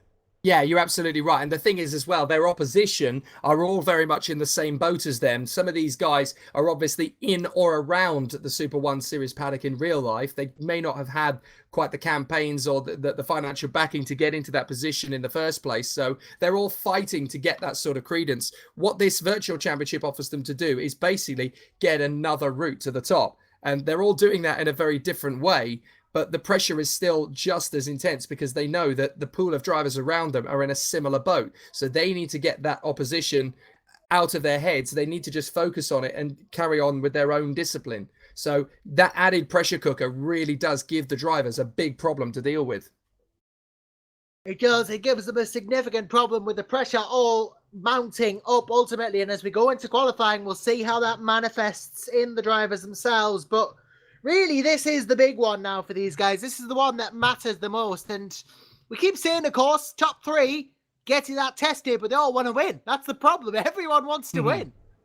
That they do. But it's all going to be consistency is absolutely key. We've said it before. And that is what these guys are going to have to kind of do. It takes a lot. I don't envy these guys. I respect all of them so much. I've tried some sim racing myself, and let's just say I'm far better adapted to behind the microphone than behind the wheel. I'll openly admit that, and that's why I sit here. It's far more comfortable for me. The pressure, even for an adult, even for someone with life experience, it's still very hard to handle. You're in that, as you say, Jake, you're in that pressure cooker environment. Not everybody thrives in that. Some people do, and I envy them. I really do. I'm very much the one to choke. Under pressure, you make that mistake simply because somebody is there. They may not even necessarily be challenging you directly. They're there. They're there. And it's that discipline to just say, no, if I hold my line, they're not going to do anything. Or they can't do anything, depending on the nature of the circuit. So there's so many other factors that these guys have to take into consideration other than just breaking points and the lines they have to take. I know exactly what you mean. We've had a little bit of an incident in the qualifying as we've got going. Matthew Higgins has actually got caught out as two drivers have ended up tagging each other in the qualifying. And that's the difficulty, because you mentioned it and you touched on it a little bit. And it's, I'm the same when I'm racing. I have that choke factor, as it is, in that there's a guy around me and I'll always concede. I just don't have what a racing driver needs to be ultimately on the top of their game. And that's the killer instinct. You need to be absolutely authoritarian when you're out there. You need to put your kart in the right position and say, you're not coming past me. Now, in the real world, that's easy to identify. In the sim racing world, it's much harder because you can't anticipate straight away what the other guy is going to do. And that's where you have to try and get into the mindset of that virtual avatar you're racing with. And it's much harder because you don't have that concern for damage. You don't have that concern for injury. You don't have concern for the fact that, if I bend it, that's the end of my season potentially. There's a different psychological game you play in the virtual series compared to the real world. And it means that everybody in the virtual world believes they have that killer instinct, but you haven't programmed your brain to do it. So you kind of have to teach yourself as you go. And it's been a real mind opener for a lot of the drivers as they kind of have to reevaluate how their psyche works behind a racing car. It's very different in the esports world. Very, very different indeed. And, well, it's qualifying now underway here. Ben Hamlet, Ollie Ellis Richardson, Brandon Williams, perhaps the ones to watch at the front. But realistically, the whole field needs to be watched just in case we find something good out here and see if anyone goes to the top. In fact, Brandon Williams sets the benchmark time. 157.1, 157.2 from Ellis Richardson, 57.5 from Everett, 57.9 from Smith. Seeing a bit of a theme here. 57's the in thing. Ben Hamlet, though, always the one to defy convention, does a 56.7. Yep, if anything you can do, I can do better. But yeah, coming back to what Jake was saying earlier, that killer instinct, I know full well I haven't got that. That's why I stick to the commentary box. You absolutely need it. There are certain aspects you don't have to worry about. It's a case of I'm not having to pick up the bill to fix this thing if I stick it in the wall. Yeah. There's another prime one. The physical aspect, the injury aspect, absolutely. Those things cannot translate. Of course they can't. But, equally, there is still the case of that is my gut. It's not a case of can I. It is, the killer instinct turns can I into how can I. And it's that switch that separates the good from the great. You may be quick, but if you can't use that, if you're not going to go for the gap, then equally you're still not going to perform at the top level. I'm going to add something to the how can I. It's also the when will I factor, isn't it? Yes, completely. Well, how can I, will I? That's what these guys are going to be questioning themselves as this qualifying session goes ahead here. Hamlet's still absolutely cleaning house out front at the moment. 6/10 ahead of Everett. Williams then a 10th.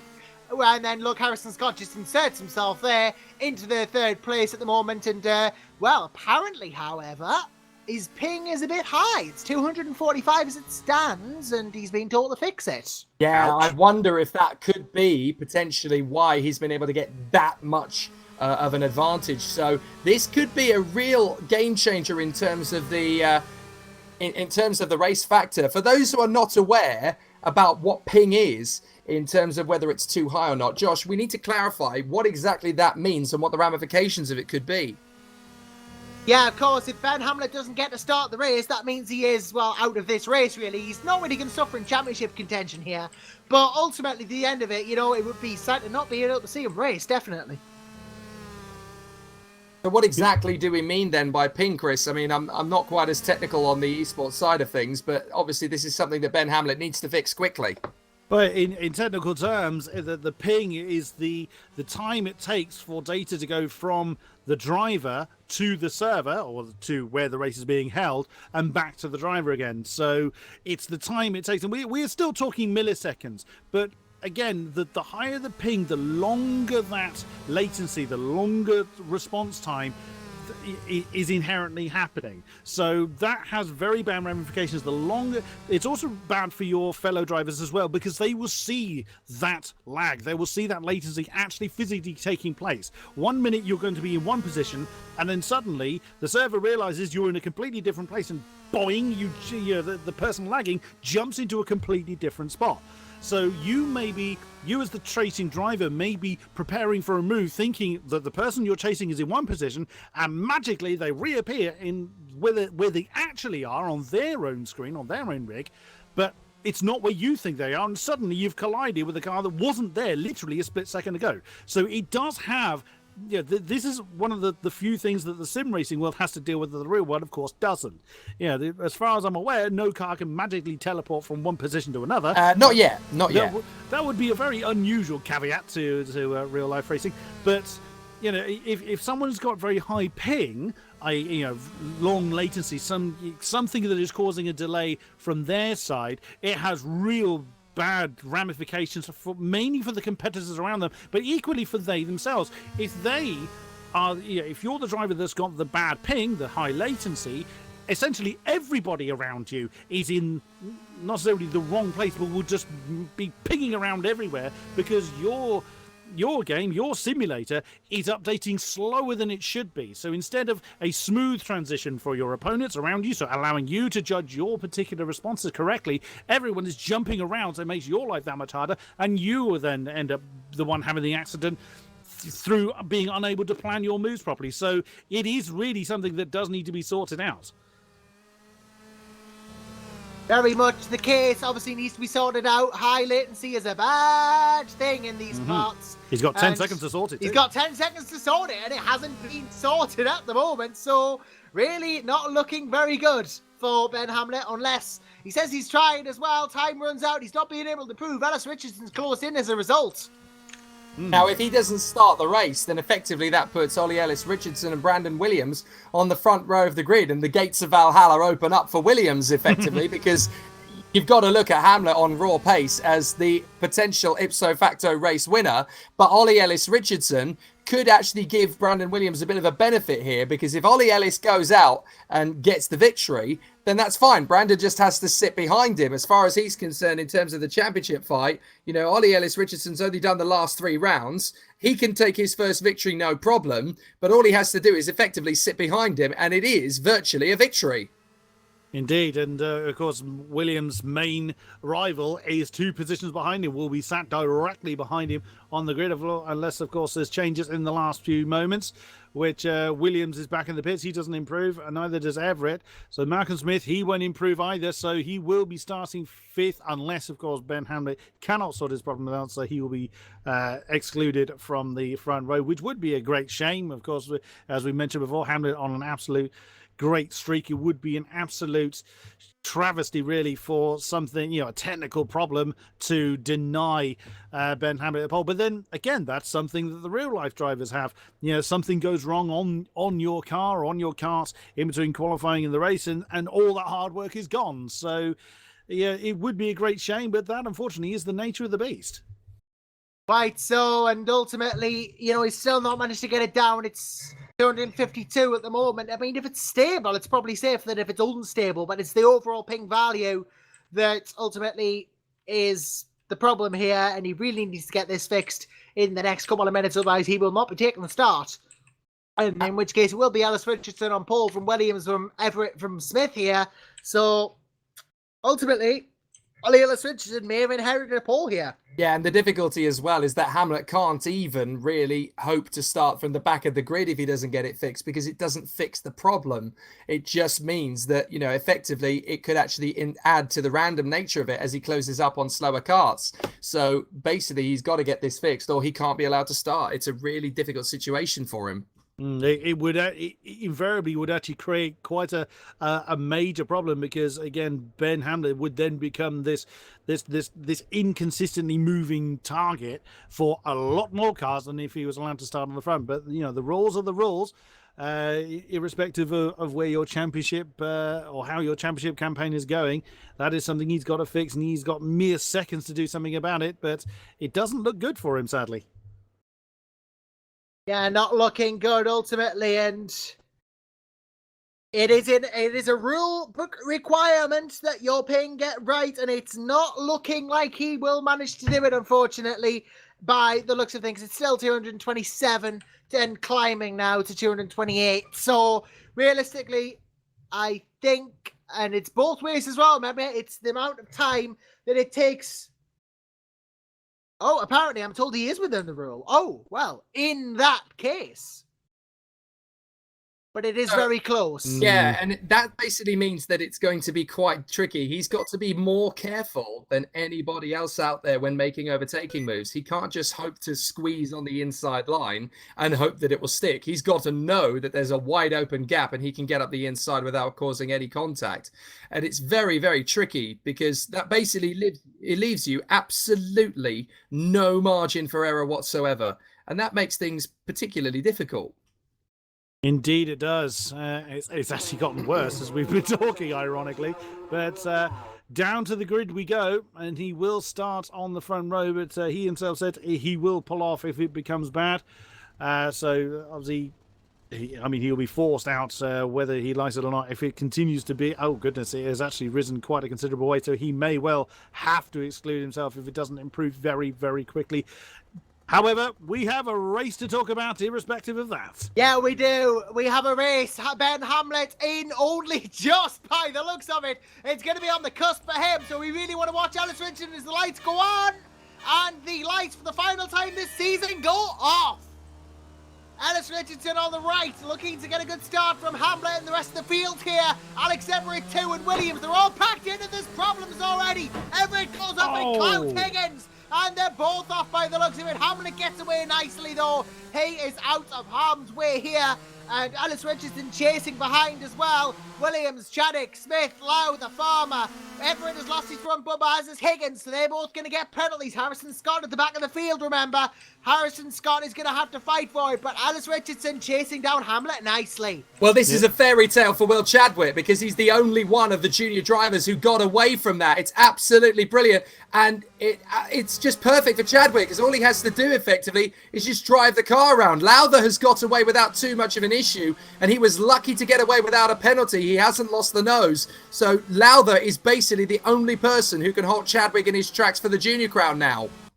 Yeah, ultimately that is the case now. And, well, looking at how well off the bat here Will Chadwick got, ultimately, as we know, Lowther was the only one really in championship contention, and he's really got to fight hard for it. Needs a big point advantage. I think Will Chadwick here possibly takes the title through that first lap, but it's not over yet, of course. And let's not forget the seniors isn't over yet. Malcolm Smith only about a few seconds behind Williams, but he needs to really get the points in. So Williams is going to have to find disaster here in order for the title to go to Smith. Harrison Scott was facing the wrong way at that bridge, so under about turn 2 of the first lap. He's gone past Farmer and Declan Russell, although he has just tangled with Russell as well. So now Declan Russell at the tail end of the field. Ben Hamlet, despite his ping seems to be coming back under control. That's, the lower the number, the better. It just means that the response time is that much shorter, so there's less of your car being unpredictable and bouncing around. So that seems to have gotten back under control for Ben Hamlet, and he is already about a second ahead of Ollie Ellis Richardson, with Brandon Williams in that crucial third position. But of course, Malcolm Smith is 2 positions behind. So yeah, that has not gone well for Malcolm Smith at all. Will Chadwick, exactly as you said earlier, Jake, he's had a cracking start, and to be fair, he's just caught the apex very hard. I commentated cursed him there because I was just saying he was actually pulling away from Malcolm Smith. He's lost all that momentum, sadly, by smacking the apex a little bit too hard. So he's now got Malcolm Smith right in this case. But Will Chadwick's having an absolute stunner for the junior category. And Brendan Williams, I think, is mainly just holding his course. Exactly as you were saying earlier, Jake, he doesn't have to push too hard. He just has to just stay the course, knowing Malcolm, or whether he's aware of Malcolm Smith behind him or not. He just needs to keep it consistent, not push any more than he needs to. Ben Hamlet's absolutely seizing the moment. There is a slight concern about Hamlet's ping because Everett has just started dropping around all over the place in 6th position. He did say, Ben Hamlet, he'd pull off if it's bad, but there is a lot of latency around the circuit of a negative description. Everett, I've just been watching him for a lap or so, and he disappeared off my screen and reappeared after about 20 seconds. So that could potentially open the gates for Ollie Ellis Richardson. Well, what I'm seeing here is 38 ping for Everett. That's within the safe range. Hamlet has crashed down to 68, so he's well safe now. He's fine. Ellis Richardson's 43 as well, so it might just be something on some end, maybe a slight blip or whatever. Ben Hamlet is not really having problems now. Now he's firmly in the lead for first. Very much so. He's certainly found that rhythm, that all-important consistency seems to be really with him. He wants to add to that impressive win streak. Oh, what may have been if he had, that dreaded round 3 score, or if he had a little bit more luck last time here at PFI. It was a decent result, but it wasn't right up at the front. Again, he's got a point to prove. He's got a lot of points to try and claw back, so he may not necessarily be at the top of the table this time, but he's making a statement. He's making his name well and truly out there for drivers to be aware of, but of course for the big names to take note of as well. So absolutely great effort from him. Ollie Ellis Richardson and Brandon Williams are essentially minding their own business. Chadwick is again pulling away from Malcolm Smith, so again can't be understated how well he's doing for the junior category. Yeah, really shining a light on the juniors here as well, Chadwick here. And well, with this drive at the moment on for us for the title, obviously, but yeah, He's kind of sandwiched in between the senior title competitors in the form of Williams and Smith here, but he's holding his own, and that's what's the impressive thing. He's doing a good job, but he's not backing down by any means of the imagination. Neither, of course, is Ben Hamlet, who's now charging to the lead. Yeah, Ben Hamlet is very much as we saw from Josh Erfin in the Cadets. He's very much in a league of one at the moment. Now already over 2 seconds ahead of Ollie Ellis Richardson. We still have another 10 laps to do, and he is absolutely pushing for it. And why not, essentially? There's nothing to lose at this stage. So really, and this is rather what we saw from Chadwick previously, is that whilst he's quite comfortably ahead of the other juniors, he is able to really make the seniors work for it. It's such a shame for Malcolm Smith, who, had a pretty decent run last time out. It's slightly less consistency coming from Malcolm Smith through the course of the season, but he was still right in the fight. It just really hasn't gone his way today. I'm trying to do the mathematics and figure out what winning this race would do to Hamlet's score, because he'd gain another 75 points result, but he'd only have to drop 63 points. So that would give him an additional 66. Now, I think that could put him into second or third place in the Drivers' Championship. Well, it would give him about 290 points. Obviously, he doesn't drop the exclusion. He drops to 63 and a 66 at the moment. So he would be on, by my counts, 300 points exactly, which is not going to put him ahead of the likes of Williams and Smith, but it's going to put him pretty close to the likes of Everett and Farmer. Well, indeed. I mean, Everett is in 6th at the moment, so Everett would lose. Not quite enough, is it? Because he can't drop the exclusion, as you mentioned, so he's got to keep that. Yeah, Ben Hamlet can't. That doesn't come into it for him. But it's Ben Hamlet, beg your pardon. He's going to be close, yeah, exactly as you say. He's going to be right up there. I mean, maths I'm hopeless with, so I'm not even going to attempt to crunch the numbers. So yeah, he is going to have 290 points if he wins the race, because he has to count the 0 as one of his scores. So it's very, very tight at the top there. No, actually, no, 75 4 times. He'll have 300. 300, He'll have 300 for definite. So I guess basically it all comes down to how many points Williams will have to dock. Now, Williams is currently 3rd, which is yet another 69. So he will actually be at 288. So if Hamlet wins and Williams is 3rd, Hamlet's going to win the championship. What a story.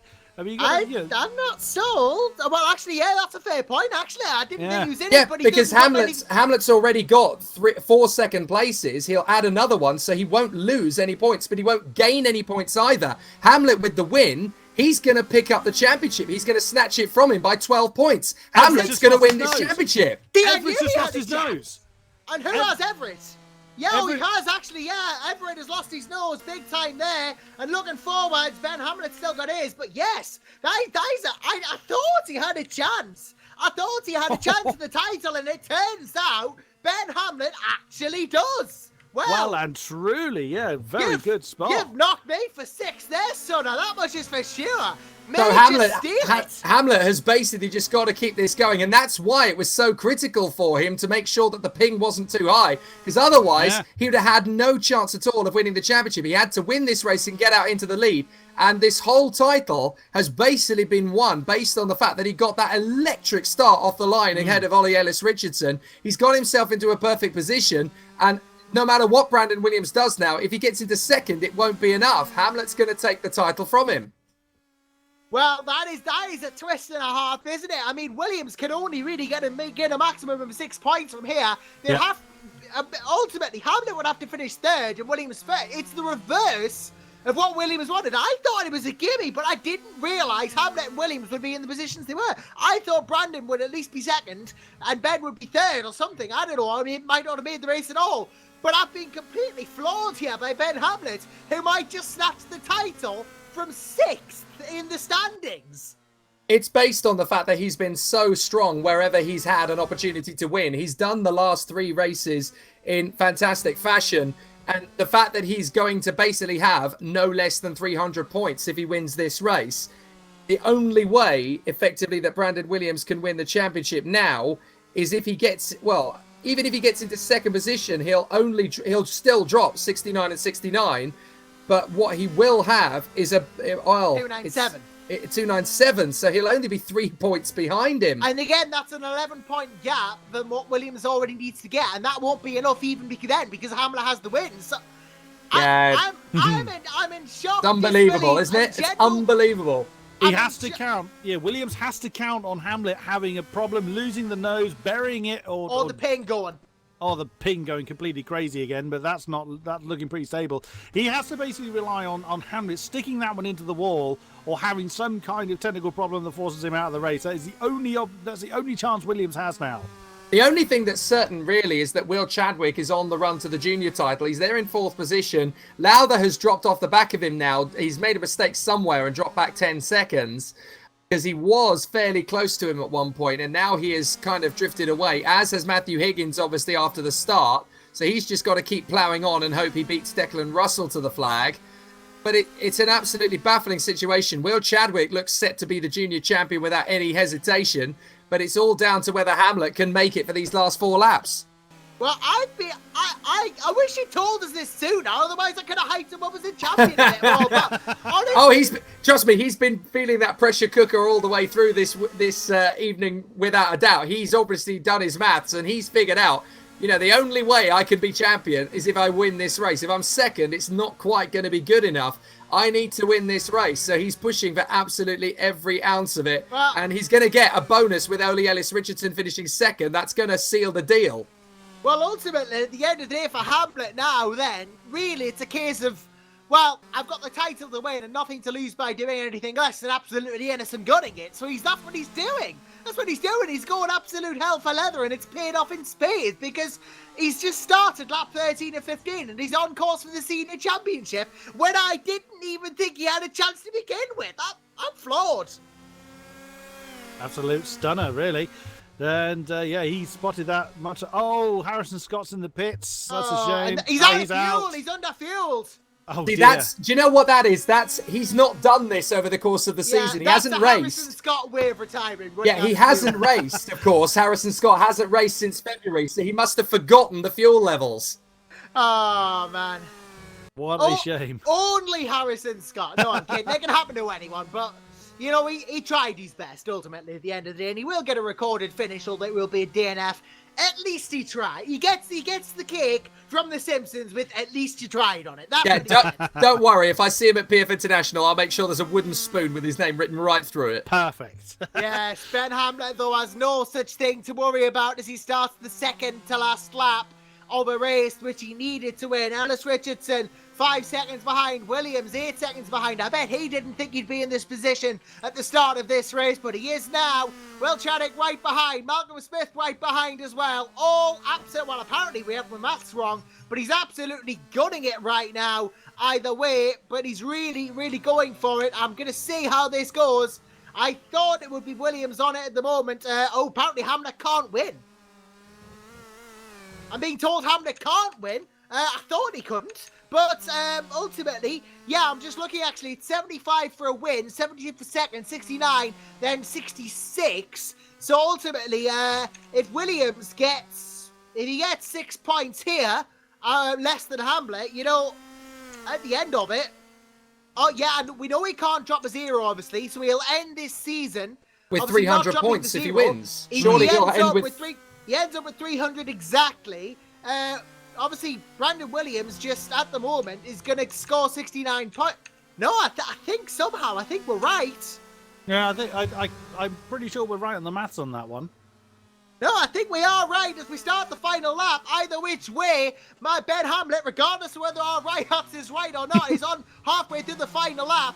Regardless, we'll sort the maths out afterwards, and we'll decide something or other along those lines afterwards. And it's all yet to be decided by mathematical formulae and equations. I don't know what's going on anymore, but what we do know is that regardless of who's actually going to take the spoils here, Ben Hamlet is going to come on the final corner and win the final race of the 2018 Super 1 British Esports Championship. Whether he takes the title or not is yet to be seen. You know what? He goes over the line backwards, but I've done the math. That alone. I've done the math. With Williams in third position, he does take the title. He does take it because he's going to add 69 points to his tally. He can't drop anymore, but because it's 5 out of 7 that's resulted, he will get the title. So Brandon Williams has just sealed the deal. He is the champion. Our apologies. I was about to say there, the champion of the 2018 Super 1 British Esports senior season is either Ben Hamlet or Brandon Williams. No, it is Brandon. We don't know which, but it is Brandon Williams who takes the senior category title of the Super 1 British Esports Championship, and that's not to overshadow Will Chadwick, who takes it in the juniors as well. But all top 3 in the championships, both ways get the test days, so they're all winners in that sense. And I'm probably going to, after this broadcast ends, have to go and have a beer now for being doubted on my maths. Fantastic result for the guys in the top 3, particularly for Will Chadwick and for Brandon Williams in both categories. They've really been patient all year. They've got on with the job. They put themselves in the right positions all the way through the year. They've handled it with maturity and dexterity. They really have earned their plaudits, and it's going to be great to see Will Chadwick getting that test with Douglas, and it's going to be great to see Brandon Williams getting his test in Formula 4 with Arden. Hang on a minute. I think I know where the confusion lies. Remember that he's dropping a 69, of course. Yes, that's right. He's dropping a 69 and adding 75, isn't he? Well, yes, that's right. He got 75, 75, 69, 69, 69, and he's dropping another 69. That's right, yes. But the 2 drop scores have already been added into the championship points, so he adds 69 points total, apparently. Yeah, that's where I went wrong as well. But he's already, it's 288 takes into account drop scores, but even, yes, we must add another, points, and I think... Yeah, Williams has got it. Williams is the champion, but it could be Ben Hamlet. But realistically, that doesn't matter because we've had some fantastic racing this season, and one of the 2 is the champion, and it's been a great evening. Hasn't it just? Great effort. Again, well done to all of our champions, well done to all of our competitors that have gone through this process and given it their all up until the last. Hasn't gone, there's always winners and losers, but the winners really have shown absolutely truly what they're made of, and it really does bode well for them for the future. Yeah, I can do the math on this. Brandon Williams has 357, so he does win the championship in front of Malcolm Smith. Really good effort. Well, it is a good effort, and it's been a good effort from everyone all season. And, well, speaking of seasons, the season is over. Now it's all done, dusted, completed, ended, and over, and not running anymore until 2019. So we've all got to go find employment now. I'm sure Jake Sanson's got it in spades, and Chris Buxton's not going to suffer. I probably am. But either which way, from everyone here at Super 1 British Esports team, I'm Josh Randerson. He's Chris Buxton. He's Jake Sanson. We have champions. We don't know who they are. Well, I'm lying. We do. But we have champions in junior, senior, and cadet categories, and they're all going to get the rewards and prizes at the end of the season. But what's important is thank you for joining us tonight for Super 1 British Esports Championship for the final time in 2018. And from everyone here, we'll see you again next year.